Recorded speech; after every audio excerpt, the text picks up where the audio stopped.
దేశ రాజధాని ఢిల్లీలో వరుణుడి బీభత్సం కొనసాగుతోంది. రెండో రోజు భారీ వర్షాలు కురుస్తూ ఉండటంతో జనజీవనం స్తంభించింది. నగరంలోని పలు ప్రాంతాల్లో రహదారులు జలమయమై నడుము లోతు నీరు చేరటంతో వాహనాల రాకపోకలు తీవ్రంగా ప్రభావితమయ్యాయి. రానున్న గంటల్లో వర్షాలు మరింత తీవ్రంగా కురిసే అవకాశం ఉందని భారత వాతావరణ శాఖ రెడ్ అలర్ట్ జారీ చేసింది. ఉరుములు, మెరుపులు, ఈదురుగాలులతో కూడిన మోస్తరు నుంచి భారీ వర్షాలు కురిసే అవకాశం ఉందని హెచ్చరించింది.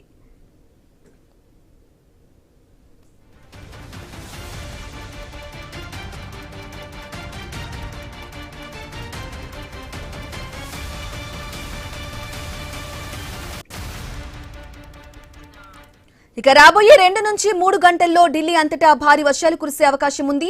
గంటకు 30 నుంచి 40 కిలోమీటర్ల వేగంతో ఈదురుగాలులు వీచే అవకాశం ఉందని ఐఎండీ తెలిపింది.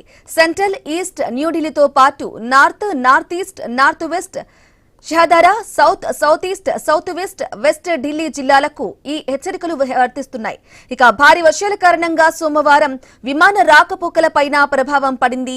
3 అంతర్జాతీయ విమానాలు సహా మొత్తం 15 విమానాలను జైపూర్, చండీగఢ్, లక్నోకు దారి మళ్లించారు. ప్రస్తుతం ఢిల్లీ విమానాశ్రయంలో విమాన రాకపోకలు కొనసాగుతున్నప్పటికీ ప్రతికూల వాతావరణం కారణంగా ప్రయాణికులు అప్రమత్తంగా ఉండాల్సిన పరిస్థితి నెలకొంది.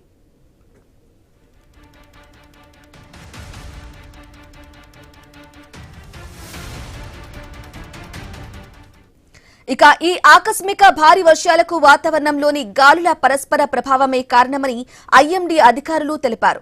ఉత్తరం నుంచి వీస్తున్న పొడి గాలులు, పశ్చిమ బెంగాల్ సమీపంలోని అల్పపీడనం కారణంగా బంగాళాఖాతం నుంచి వస్తున్న తేమతో కూడిన తూర్పు గాలులు కలవటంతో భారీ వర్షాలు కురుస్తున్నాయని వివరించారు. మరోవైపు ఢిల్లీ పొరుగున ఉన్న గురుగ్రామ్లోనూ భారీ వర్షానికి పరిస్థితి దారుణంగా మారింది. రాజీవ్ చౌక్, ఇఫ్కో చౌక్, ఓల్డ్ ఢిల్లీ రోడ్డు సహా పలు ప్రాంతాలు జలదిగ్బంధంలో చిక్కుకున్నాయి. ఇక పాఠశాల బస్సులు, ఇతర వాహనాలు నీటిలో చిక్కుకుపోవడంతో గురుగ్రామ్ యంత్రాంగం కీలక నిర్ణయం తీసుకుంది. ఉద్యోగులకు వర్క్ ఫ్రం హోం ఇవ్వాలని, పాఠశాలల్లో ఆన్లైన్ తరగతులు నిర్వహించాలని ఆదేశించింది.